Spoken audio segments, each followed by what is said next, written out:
to Man versus Cave. I'm Jan Michael, and he's the deacon. And welcome to the Cave here. This is the show that asks the questions that define today's man. And today we're going to look at, hey, should the Raiders move to Las Vegas? We're going to talk about the new Star Wars, The Last Jedi. We're going to talk about John... Oh, that's not John Paul Jones, is it? Pope John Paul II. And how you doing, Deke? Oh, I'm doing well. The coffee starting to have some effect here. Yeah, I screwed up that opening, didn't I? Woo! Well, that's all right. We're all friends here, and Yeah. we'll cut you some slack. Not a lot, but a little. Well, you can cut me a little bit of slack every now and then. Do anything interesting this week? Well, I finally got tired of looking at a dirty house, and I did something I said I was never going to do, and I did house cleaning. Oh, God forgive me. Yeah. Well, I'm sick of looking at a dirty house, but mine's still dirty. So, because I've been here filming, so we haven't gotten a chance to clean anything out. It's rough. Yeah, we'll get to it. Brad, do you want to get going? What's our first topic here? What do you got for us? Yes, Jan, the Raiders. Unfortunately for many in the St. Louis area, the Rams have left town. Now the Raiders are interested in doing the same. What are your thoughts on this controversial move? Well, I know, Deke, you probably watch some football in your day.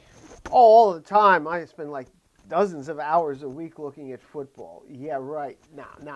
Remember John Madden? You know John Madden? I've heard the name. Legendary coach of the Raiders. You know, the Raiders have moved from L.A. to Oakland, from Oakland to L.A., but now they're going to make a monumental move to Las Vegas. They're following the money, huh? Following the money. And you know what? This is going to be awesome for the NFL.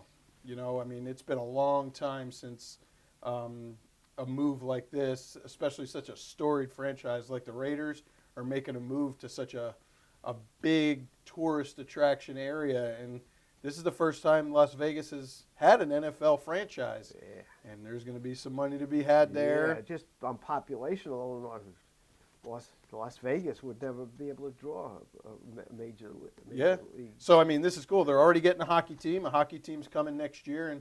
And so this will be their second major professional sports franchise. So this is a great move for Vegas.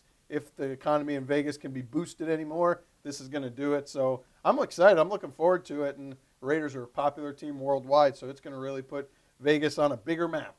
So I'm looking forward to it. But you know, it's something that was probably a long time in the waiting for Las Vegas. But brand new stadium, all these people, hotels. Pretty soon we'll see the Super Bowl there, I'm sure. So yeah, I think Las Vegas is actually one of those venues that would actually make money from a team move. You ever been to Vegas? Only in my fantasies. Yeah, me too. I've dreamt about it a lot, but got good food there. I hear. I good hear. Food. Yeah. If you can keep your money in your wallet. Brad, did you ever fish in Las Vegas? I have never been to Las Vegas. Yeah, that's good because it's a desert. You probably have the best chance of catching fish in the desert. There you go. Yeah. I bet you he could catch a fish there. It's probably the what only odds, place what Brad odds can would you catch like a to fish. put on that? That's where the first episode of Fishes of Men is going to be filmed. The deserts of Las Vegas. There you go. Looking forward to it. What do you got next, Brad? Okay, Deacon. We mentioned in an earlier episode how our society has this love of pleasure, the worship of pleasure, and we talked about some of the philosophies that have led to that. What does the Catholic Church offer in response to this out-of-control ideology? Do you want me to? Should I have taken notes on that one? Wow. Yeah, that was really Was impressive. that a question or was that a declaration? Oh, great man in the control room. We've got Oz in our midst. All I heard was JP2 and hedonism. I think the Catholic Church offers joy in the place of pleasure, which is like pleasure on steroids. It's joy. Joy is a whole different ball game, to coin a phrase. Well, I mean, that's right up my alley. I mean, I'm all about ball games and pleasure. That would be great. But that's going to be a tough one to talk about because I couldn't even follow the question, really. Oh. I'm sorry. That was out there. Following that question reminds me of the time I marched in the Columbus Day Parade. And I was right behind the mounted police. In New York? Yeah, and down Fifth Avenue. I bet you stepped in a few things. That's right. The following the horses was really rough. I don't know which is worse, following Brad or following the horses. Hey guys, any thoughts on John Paul II and Theology of the Body? See, that was a little bit better question. It was a lot more short and more succinct. Exactly. It's good practice. So would you like to lead off with JP2 and The only thing I know about him is his address was Vatican. And he was You're going to have to throw me a couple here. Yeah. JP2 and Theology of the Body. Well, essentially he put a really great basis for what the church talks about human sexuality, why they say what they do. The days are long gone when you just you do it this way because the church says you should do it that way. People want to know why. And he started to think about what a human person is. And a human person is not just a neutral entity. And he was a good dude too, wasn't he? Good dude. He started out. He hung with a lot of young couples, and he was a campus minister. He always had a special place for youth in his, even from the very beginning. And he's been canonized since, hasn't he? He's been canonized. See, even I can use those big words, those big Catholic there words. You go. Yeah, yeah. So you can now buy cans of John Paul II. Yeah, that's because he's been canonized. I use that word. Find it in your local Walmart. How about that? Pretty soon. All right, now that we've talked about John Paul Jones, Walmart, and Theology of the Body, let's talk about something else. What do you got next, Brad? Jan Michael. Sir? There is a new Star Wars movie coming out. There is. And they have recently announced that the title of this movie will be called The Last Jedi. Any thoughts on who The Last Jedi might be? No, next question. No, just kidding. Star Wars The Last Jedi, Episode 8. Right, Brad? You are the Star Wars dude. Is this Episode 8? This is Episode 8. Okay, good. Brad's the one that's coaching me on the Star Wars stuff. So, Last Jedi. Jedi can be singular, Jedi can be plural. Could be Luke Skywalker, could be maybe a Luke Skywalker child or something. I think there's going to be a surprise walk-on in the film. There might be a I walk-on. think The Last Jedi is going to be Donald Trump. Well, next question, Brad. Okay. Is there a wall involved? Or? The Jedi wall. Oh. It's going to be like a force field. Is it going to? Maybe the Air Force One will be the Millennium Falcon. How about that? There you go. Yeah, you never can tell. Okay, guys. Wow. Next question. Next question. Deacon, what book should every man read?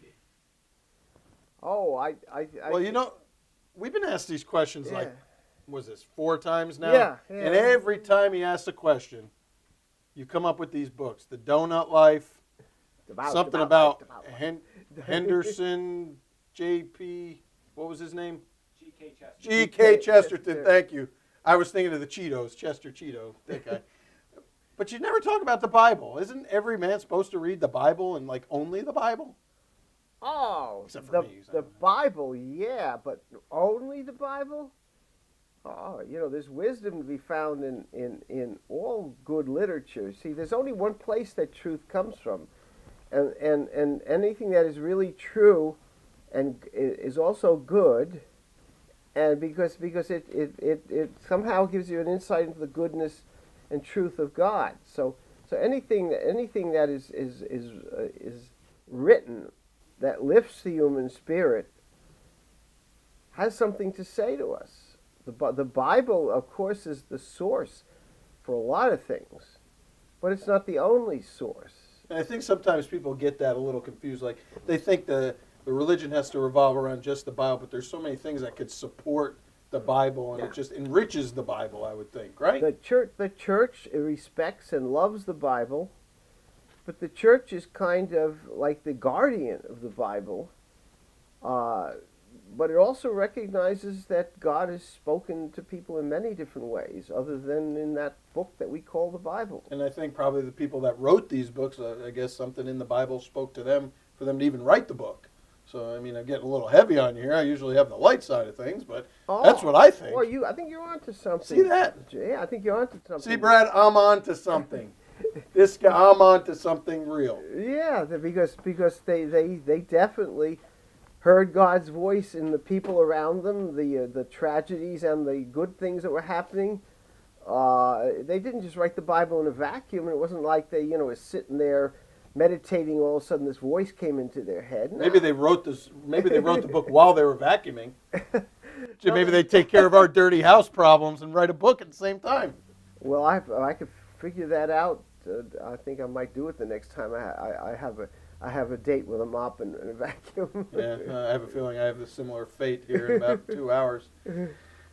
Well, Brad, how about questions? Do we have any questions from our Yes. very large audience? Yes, we do have a question posted in the comments section from Paul in Milwaukee. Deacon, this question is directed towards you. Deacon, I feel like I'm losing my head. Is that it? Well said, Brad. Well, at least we know how Fishers of Men show is going to go. Let's see, I'll come up with something since Brad didn't do his homework. I'll ask you a question here. How was the tiramisu you just had right before we started?